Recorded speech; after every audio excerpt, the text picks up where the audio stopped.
the neighborhood as well. Most important, you want to reach out to the neighbors because they're often looking, like he said, to sell, or they may have family and friends that are looking to get into the neighborhood. The person who's living 3-4 houses down might be a tenant, might not even own their home and wants to stay in the neighborhood. And wow, okay, great, please, I've been renting here for 3-4 years. My kids go to the school down the street. I really don't want to leave and nothing ever comes up in the neighborhood. I'd like to get in.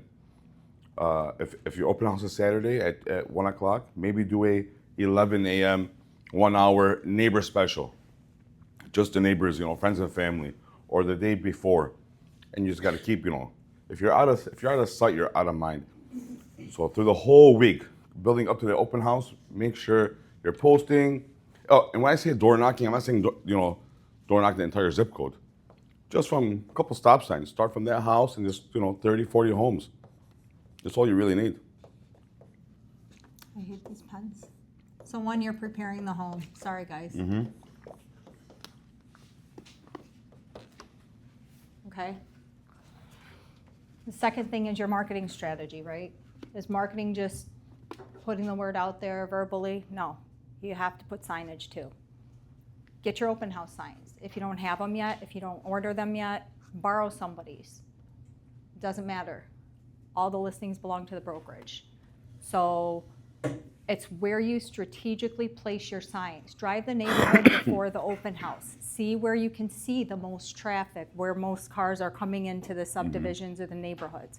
You want them on busy roads, you want them on major intersections, things like that. A successful open house, I can tell you just from the past, if I put 5 signs, am I gonna get a lot of people? No. Probably not. I have at least 25 signs.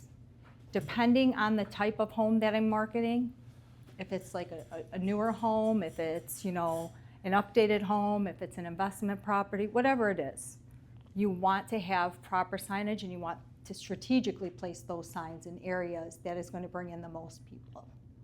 Where do you get your signs? I ordered mine. I don't know if there's a specific place, but when I first started, I think KW has their store, but I got them through the same place. I got my business cards and all my... Yeah. There's... You get it on Marketplace. I'll show you. Yeah. We also have our... You have the MPG. We have all the MPG ones. You got a ton of them. But please, guys, if you have an open house, if you're holding one Saturday at 1 p.m., don't be scrambling at 11:30 Saturday morning, putting signs and, and just getting a dozen donuts from Tim Hortons and waiting for someone to come in. You're late, because I've had that happen with other agents I've not helped or allowed, but told them, hey, go ahead, you want to hold the open house for me? And I'll call me 11:30. Are you ready? You're set? Yeah, I'm on the way right now. I'm just putting the signs up. I'm like, people are already there. So you will get people walking in and wanting to come in early. I like to do it the day before. Yeah. Maybe in the... Hopefully they won't go missing. I've had a few go missing. Yeah, sure, but it is what it is. But yeah, later in the evening or afternoon, early evening, this way people are driving home. They know, they wake up early in the morning. Because again, what time do you want to start prepping for this open house? 5, 6 in the middle. You want to catch as many eyes as possible, so. How many of you still don't even have a social media? Everyone should have social media in here. Extremely important when putting it out there because we're based on technology, right? Man, when I walked in, I thought it was Nick Jafer in the back. I'm not gonna lie. What's up, brother? What else, Sobhi? What do you need? Come on. Where are we going? So now you're hosting your open house, right? You're at the house. You have all the lights on. Everything smells nice and clean. You got... Did you shower this morning? I know. Okay. Everything smells nice and clean. Bring miniature bottles of water or something. Maybe you want to have like little bottles of water, some kind of like, a snack bar or something you can put out for people coming through, making them feel welcome. You have balloons tied to your signs. You don't want to just put a sign. You want people to really pay attention. Oh, balloons. Oh, what's the sign for? Oh, which way is it posting? So make sure you spend the money to do so. Right? You don't short yourself because what you're doing is you're putting yourself out there and the first impression that you make are the people coming into the open house. Okay? So If it's a neighbor looking to sell their home, they're gonna look at how Nicole is doing things and say, oh, you know what? True. That's not an agent I want representing me. Or, ooh, I like how she's hosting her open house. Let me give Nicole a call. She might be a great agent to list my house. Was it last year or the year before we held the open house in Canton? Provincial, Yeah. 2 years ago. Yeah, that was a nice one. So we had so with Clover Mortgage at the time when Moby was at Custard Co., he brought like a little refrigerator like this. We had it outside, little cups of yogurt or the frozen, was it custard or whatever it's called? And we had a big sign, free ice cream. We had a great turnout, we're just giving out. So with your affiliate, you can partner up with a lender, you know, they'll be more than happy to host it. You could have one of the lenders there at the open house with you. Because they want to capture some people, you know, get some applications, right, Bobby? You'll throw in some shawarmas if you. Absolutely. That's another thing is we have great lenders here in our office, right? We Yeah. have Clover Mortgage in our office. There's nothing wrong with asking one of them to come to host an open house with you, so that in case somebody is interested or they need a pre-approval or they want to get their information and work with a lender, you have a lender there with you to help represent what you do. They're the most important at this point. I mean, we're important for getting the home sold, but they are the finances. They're the ones that get the finances for your clients and their pre-approvals to be able to buy the house. And without them, can't really do it, right? So bring them with you. They'll give up an hour or 2 or 3. Always. When you're hosting your open house and people are starting to come in, you'll have a sign-in sheet. You'll have it at the door. Now we have you can create a QR code where they take the picture, take the QR code, and then you can just sign up and it automatically goes to us. Work on that. Put these people in your database because you're going to want to follow up with them after your open house. Okay? Sign-in sheets, ask for feedback. If you don't have the QR code, have a feedback form. I always have a feedback form at every open house that I host. And it basically, a lot of people are hesitant to put their information on it, but a lot of people also give their information with phone numbers, email addresses, things like that. You never want to have an empty sign-in sheet. Sometimes you won't have that many people come into an open house depending on the time of day or the season or whatever it is. Maybe the market's slow. It's okay. Make sure you're just kind of, filling in any random name so it doesn't look like, so if a person does come in, they see that you had people coming through the door, even if realistically speaking, they weren't people that came in. Make it look busy. So great. So we talked about prepping for this open house, door knocking, and all the good stuff. But we're missing, the most important thing is having that conversation with your client about, the yard work or decluttering the home. You want to make sure the home is presentable. You're pre-gaming.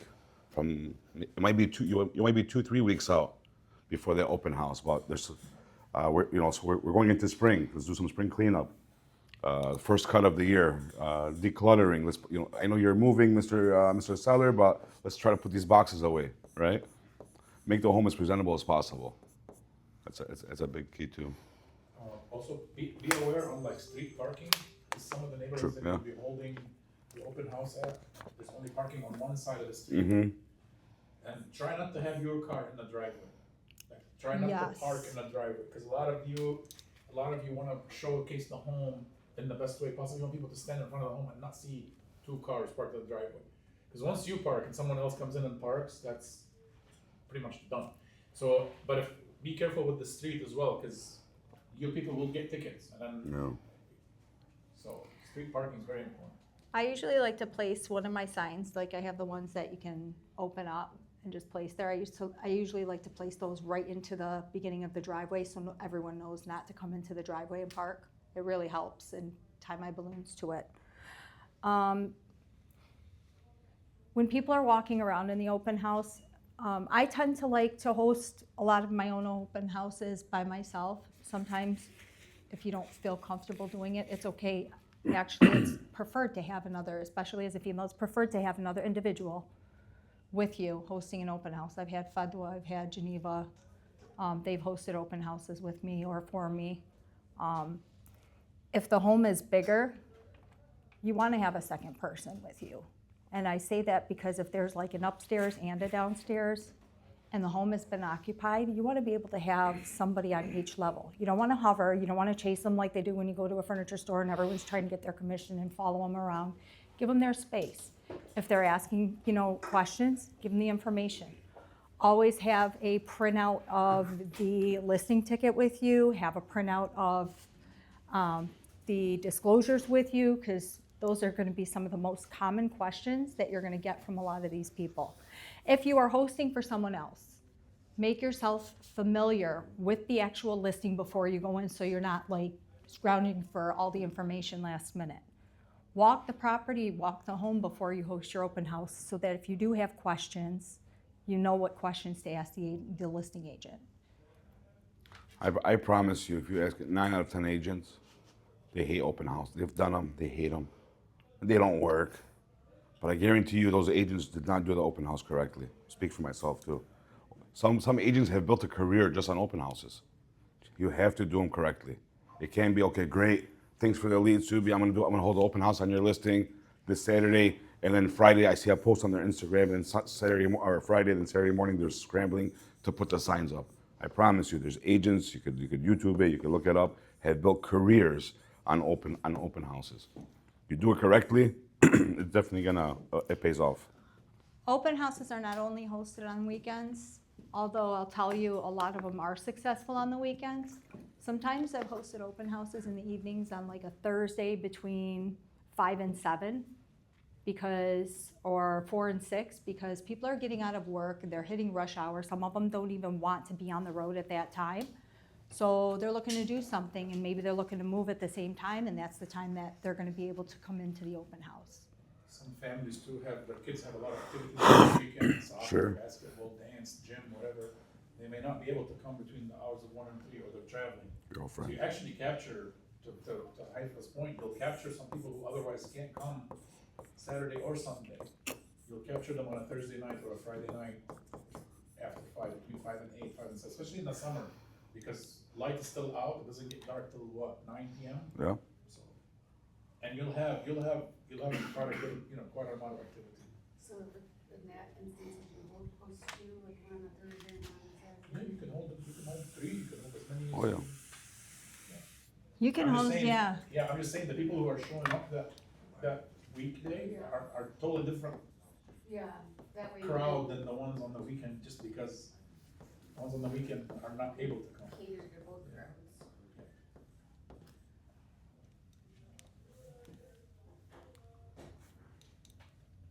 So again, you have either your digital check-in or your sign-in sheet. What are you gonna do with these sheets after you finish hosting your open house? Are you gonna just throw them in a folder or walk away and forget about them? Put them in the CRM. Well, Put them in the CRM. You're gonna enter the contacts into your CRM. You're going to follow up with them. Don't be afraid to follow up with the ones that tell you they're working with an agent. I can't tell you how many clients that I've converted from other agents to utilize me because their agents weren't showing up when they needed to, weren't showing them the properties, weren't sending them and setting them up on the auto emails. If they tell you that they have an agent, sometimes they're not really committed to them. Sometimes they just don't want to feel like they have to work with you. Eventually, if you have the conversation enough and you connect with them, they're going to warm up to you and they're most likely going to utilize you. Last year I had about 5 clients switch agents and work with me just based on hosting my own open houses. And I'm gonna say something to that too, guys. Especially with the way the NAR settlement went by and with now requiring to have an exclusive buyer's agency prior to you working with the client or a buyer. Even if the buyer shows up to the open house and they've seen the property with their agent before privately and they still come to the open house, if they choose to work with you, they can work with you. It doesn't matter whether they have an agent, don't have an agent, did whatever with their agent, that's on them and the agent. And if the agent did not have a buyer's exclusive agreement signed with them, that's on the agent risking working with someone without the buyer's agreement. Back in the day, it used to be where, oh, I showed them the property, I have procuring cause, I can go after my commission and get paid. No more the case, because now you have to have that agreement in place ahead of time. So this makes open houses even that much more important, because now, not only clients who are showing up that have agents or don't have agents or working with agents, if they're willing to work with you right there and then, and you get them to sign a buyer's agreement and then put the offer, you pretty much have the deal. I just literally had a client have a buyer's agreement signed, and right away I asked them, they were like, well, I had to sign a form to work with that agent. I said, that's fine, you're entitled to ask them to release you. Sure. So he Correct. did, and he got it in an email, and he felt more protected that way, but So with that said, just like we're talking about how it could happen to them, it could happen to you too. So the lesson here is also to protect build a moat around your database and around your people, to make sure that they understand that if they do need to go to an open house and they're looking to work with someone on the open house, offer to meet them at the open house. Don't just say, yeah, go ahead to the open house, just let me know. Offer to meet them at the open house, or if not, say, hey, once you take a look at it, if it's something you like, you and I can go back and check it again. But you have to get proactive and intentional about letting them know that you're gonna need to help them. Otherwise, they could be snatched. It's just the way things are today. Regardless of lead, open house, Zillow, a referral, the money's in the follow-up. If you're not following up with people that you've encountered with regarding real estate, no matter who they are, there's that lead is not going to generate into an opportunity unless you follow up with them. A lead is just what? Some contact information, name, a number, an email, great. But if you don't do nothing with it, how's that going to generate into an opportunity? Money's in the follow-up. what is it you say, contacts equal contracts? Yeah, 100%. Oh, There's a baby. form to release someone from exclusive agency? I don't know, they can just send an email, can't they? Put it in writing. Yeah. Guys, be confident. Be confident when hosting your open houses. When I say know the property inside and out and you're not looking for last minute information, be confident. You want to be able to answer those questions that they have. You want to be able to answer if it's on the disclosures, and you're only answering what's on the disclosures. So if they ask you and you happen to know something else about the property, but it's not on the disclosures, just follow what's on the disclosures and tell them, here you go, here's what's on it. This is the age of the roof. Do you know if the Yeah. property's been waterproofed? It kind of looks like, well, I don't see it on the disclosures. I did have that happen where it wasn't on the disclosures and the seller forgot that they waterproofed the basement. Thankfully, they were able to leave the transferable warranty to us. So the new buyers got lucky on that. When you're walking any home with any client, regardless if it's an open house again or someone, they're asking, regular how much? What's the square footage? What year was it built? If you're holding an open house and you don't know that information, you got a problem. You're printing out 20, 25 copies of the listing ticket. The information's on there. Look at it real quick. It's 1,548 square feet. It's built in 1957, right? And I know I'm listing it for $299. So this way, you're sharp. You know what you're talking about. You know what you're selling. Don't say, hold on. Let me go through the paperwork. And it was built in 1957, Mr. Smith. Know the information.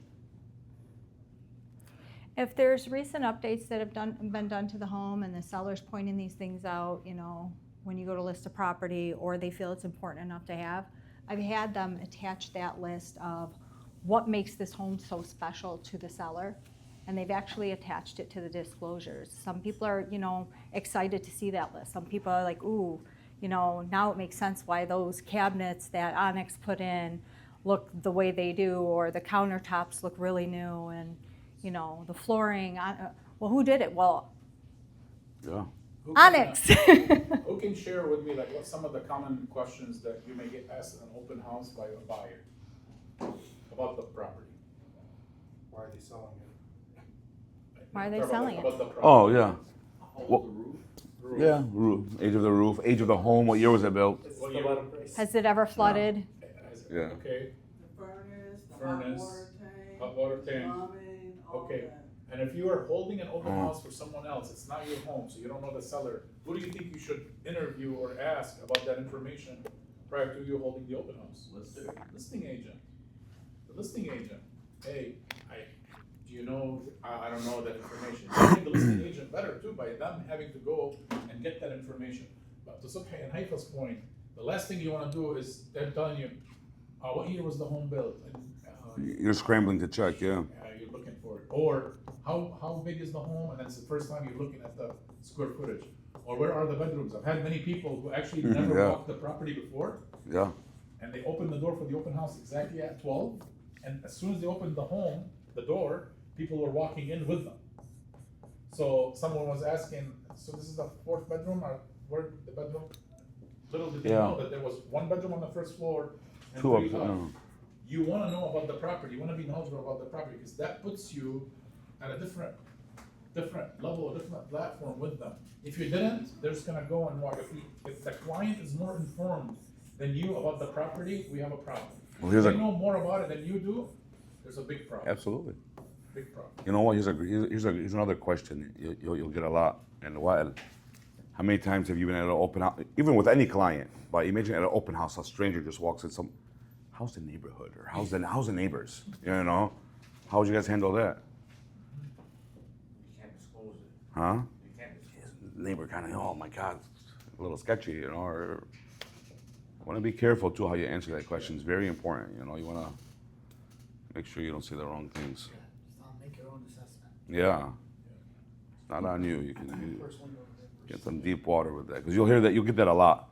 You know, how's the neighborhood? You know, is that a lot of young punks that live in the neighborhood, or a lot? You know, yeah. To Tony's point, the good answer is I don't personally know the neighbors. Yeah. I don't personally know Yeah. them, so I don't know.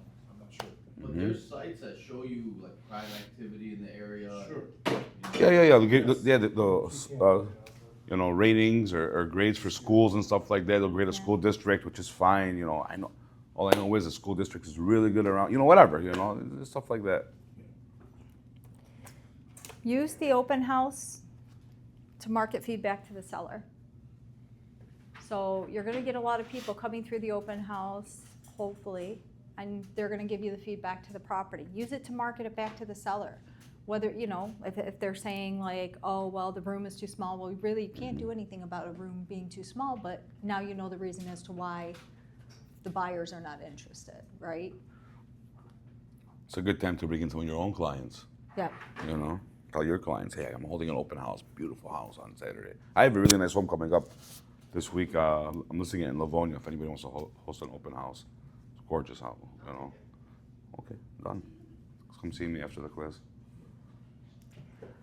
One thing also about the open house, this is more best practices, at least I've done this when I did open houses. Sometimes you get a client that walks in, or a potential client that walks in, that looks at that house, but they're so open to looking at other homes, and they're willing to do it right after the open house. Like they're ready to go see similar homes, and they're willing to work with you. Don't make the open house. I was talking to Sam earlier. If you make the decision on doing an open house, you're working that day. Yeah. So that should be part of your Yeah. time blocking. Because I've done it before, where people came into the open house and they said, you know, what about homes in the area? And I said, there are like 2 or 3 that are similar to this home. I'd love to take you to look at them. And it was at the time where procuring cause was the leading factor in making a commission. So I showed them the home. If they like it, I'm making my money, I'm making my sale. So the point is, you might have to, after the open house, write an offer. You might have to, after the open house, take them on a showing. You might have to hold the open house a little bit longer. What if you have an unlimited amount of traffic flowing in? You're holding it from 1 to 4, and then it's 3:45, and people are still there. You have 4 or 5 people in there, and then the people are still coming. What are you gonna do? Lock the door at 4 p.m.? It's not. We're not in the mall, right? I mean, this is basically so. Best piece of advice is, if you decide to do an open house that day, make that be a working day. And that's why sometimes we hold the open houses Saturday and Sundays, because we're working that weekend. We just make the decision, we're gonna be working that weekend, so. I've had open houses where nobody came through for the first hour and a half, almost 2 hours. And I host my open houses for 2 hours, because anyone that wants to come in is going to show up at that point. So I've had it where just right as I'm closing the door, I'm locking it up, I'm picking up my signs. I mean, and I'm not leaving early, I'm leaving maybe 5-10 minutes after the open house. I'll get a call and say, oh, I thought the open house was today. I have no problem turning right back around if I'm still in the area to go and show that property. And I've done it twice to where both times they wanted to submit an offer on a house. So don't miss that opportunity. Remember Plymouth? You held the open house in Plymouth for Billy Saba. Wasn't even your open. Wasn't your listing. That was my buyer, baby. Yeah. So Sobhi and Haifa prepared a paper for you. Just me. Yeah, she was busy. I'm gonna pass it around. If you look on this, some things may apply, some things may not apply, but at least it'll give you an idea of how you prepare for the open house, a lot of the stuff that they talked about. How they prepare for the open house, what do they do the week of, 3 days prior to, what do you do the day of, and what do you, the day before, and what do you do the day of. Some stuff, like I said, may apply, some other stuff may not apply, but all of it is good practice. Especially as you start doing more of them. And I'll tell you, the first open house you do, you're not gonna be very proud. You're gonna say, my God, man, I could have done this better, I could have done that better. Second open house is gonna be better. Third open house is gonna be better than the second and the first. By the time you do your 20th open house, you're gonna be amazed. You'll be a rock star. Yeah, you're gonna be amazed of how much time you're Yes. putting up of preparation and how much time you're putting into best practices around it. So one of the most effective ways I've used open house too is No shirt. Huh? Nothing. Go ahead. I list the house on like Wednesday or Thursday and block off showings until Saturday for the open Mhm. house. And that's the Nine times out of 10 first you'll time get they an see offer. it. Okay. Yep. So if someone comes in and asks you, I don't know if there's a standard response or not, but I did do an open house. Beast. And they asked questions that I didn't know answer to because I wasn't that familiar with the area, like where are the parks and I didn't know anything about the parks. So is there a specific standard response that I could have responded a little bit better other than just saying, well, I do know, because I knew where the malls were, but I didn't know where the parks and things were. So is there some standardized response that I could have done a little bit better to not feel like so off guard? So prior to the open house, I would definitely look at a map to know like where certain parks are or if they're close to freeways, things like that, to kind of familiarize yourself with the neighborhood and the area to see how far. Sometimes on the listing, you can actually print out like a map of what's in the area too, to the right of the listing ticket. Familiarize yourself with the neighborhood. But if you didn't know at that time, it's okay to just let them know, say, you know what, I can double check for you, let me get back to you. And then nowadays, back in the day, it used to require a lot of work. Yeah. Nowadays, you go on any AI platform, Yeah. ChatGPT, and you just punch in the address and say, print me a 5-mile radius map with major attractions around this property. And it will print you Costco, BJ's, Yeah. Whole Foods, a gas station, a hospital, whatever. Just print that, and then take it with you to the open house, and you just hand it to people. And don't like if somebody asks you even about like where the schools are located or what school, make sure you familiarize yourself, because sometimes like you'll be in Westland, but it's Livonia School. So don't assume you're getting Wayne Westland schools if you're in Westland. Or, you can be borderline Plymouth, Livonia, Canton areas. Don't assume. Novi and Northville, there's a misconception that just because you're in Novi, you're going to Novi schools. There's a border. Familiarize yourself with the neighborhoods, with the areas, and know that listing ticket is your life during the open house. Know everything on it. Study it. Ask the agent. If you look on this page here, item number 4 is right there where you were talking about Geneva. Print the map of the neighborhoods surrounding the open house 5-mile radius. Just at least, Haifa, how many people you've had where they come in and say, I work at the hospital, I wonder how far is the home from? Oh yeah. I have a lot, especially over by Corwell. Yeah, and you punch in the address, I'm like, okay, 12 minutes. Hey, oh, it's Yep. not too bad. Oh, it's not too bad. So if at least they have an idea of where it is from the attractions, it helps. Don't be afraid to, prior to the open house, role play with another agent, like different scenarios or questions that may come up either. It happens a lot. You want to be comfortable in your answers and your responses. Do you like the open house, like 2 people holding it, the buddy system in the open house? To me, I've only done it twice where I've had another person. I kind of like hosting them on my own, but then again, I don't mind having someone there with me. One thing I come across is sometimes I feel Yeah. I've had instances where I've had to have my husband come to the house because there was an incident that did occur and I had to close the open house early. Right. So you know, again, just know where you're gonna be. I wouldn't go down in the basement, he was asking me questions about the water filtration, and I'm just like, And then it's, in addition to the safety part, which she brings up, it's a good point. There's also what if there are 3 people that walked in at the same time and you're having a great conversation with one family, great conversation, they're not working with an agent, they like the home, they like the area, they're potentially good, you're having great and now you couldn't really, how are you gonna cut that conversation To make sure you attend to the Yeah. other person that walked in or the other 2 families that walked in? Again, if you do these open houses at a high level, where you're actually calling the neighborhood, you're marketing, you're putting your you're gonna get a good flow. Yeah, If you it's will. a good property in a good area, it's gonna get good activity. So the buddy system helps in the fact that if Haifa's having a great conversation, this way she doesn't have to cut into that conversation or ruin that in the exchange of trying to meet Nicole and her family who just walked in. Now Haifa can meet Nicole and talk to her. She's done, she can get the next person and so on and so forth. I went to, I think it might have been Canton. I went to an open house in Canton. The cars were wrapped like around the neighborhood. You couldn't park. You literally had to park like 3-4 blocks away just to come to that house.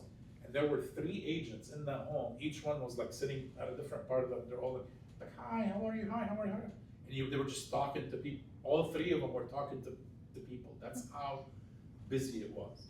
And it was crazy. But, you know, that's the attitude or the mindset that you want to go into it. Like this open house is gonna be so busy. I'm gonna be so busy. Don't be one of those who are gonna go to the open house, hope nobody shows up, and oh my God, somebody's at the door. Oh God, they're not coming in. Ooh, thank God. Don't be that person, because there are Yeah. people who are doing the open house and they're happy that nobody shows up because they don't want to talk to people. My Cool. very first listing, my very first listing was in Warren, and I had, right before COVID hit, 67 people walked through the door, and I had 15 offers on that house. I had another agent with me, thankfully, but 67 people. 67 people. why? I got a call from Jimmy Ferris. He was like, "That's crazy." 67 people. So, I mean, think about it, guys. 67 people.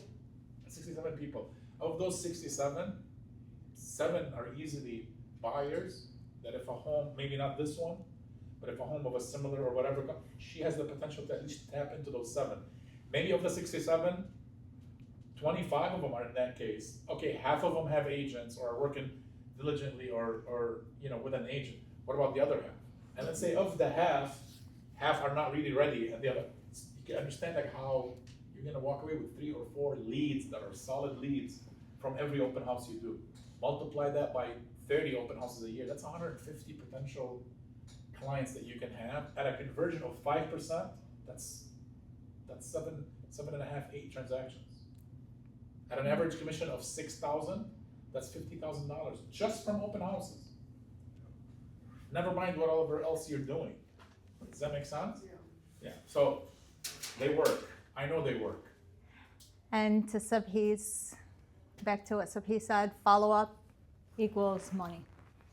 You don't follow up, forget it. Then you've wasted your time at an open house. When you're scheduling your open houses, look to see if there's other open houses going on at the same time or around the same areas.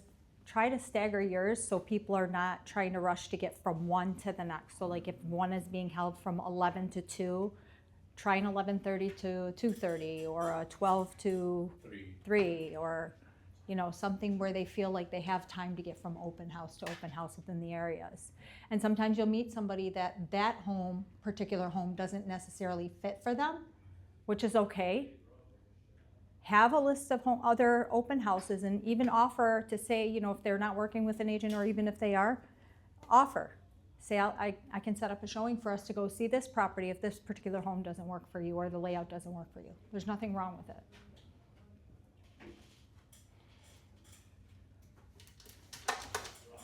Anything else? Questions? I got a quick question. Sure. Earlier you said something about parking on one side and not parking on the other side. Yeah, so there's some streets where if you look, it's a fire lane on one side of the street, Okay. so you can't park on that side at all. Right. So then you'd park on the opposite side. Okay. Yep. Well, obviously no fire lane, you're good to go Right. on either side. Okay. Right. And then I have been seeing ads online, and I don't know if anybody's like seen them, it's called Keys Please. I think it's free, but it's a way for an office to, like agents, if they have listings that aren't able to post their own open house, they can post it, and, we'd all, 160 of us, like, see it, and then, somebody could say, oh, I'll do it, and they, kind of like a showing time, called Keys Please. Keys, Yep. keys please. Keys Never heard of Please. it. So I thought that, cause you know how everybody's been asking in the group Yeah, chat listing, yeah. for, open houses. it'd be I'll easy look way. into it. Keys, please? Yep. Okay, that's good. I'll look into that one. I haven't, What was the question? It wasn't really a question, it was just a suggestion, I guess. Oh, okay. she's saying it on an app or a website where people post that they'd like their home open and agents can claim them. Oh, Yeah, okay. so we keep it in, the family or whatever. Oh, that's cool. Yeah. Okay, that's good to know. All right, well, All thank you set? guys. That was really nice, Guys. really good. Thank you. Thank you. Thank you. Wonderful.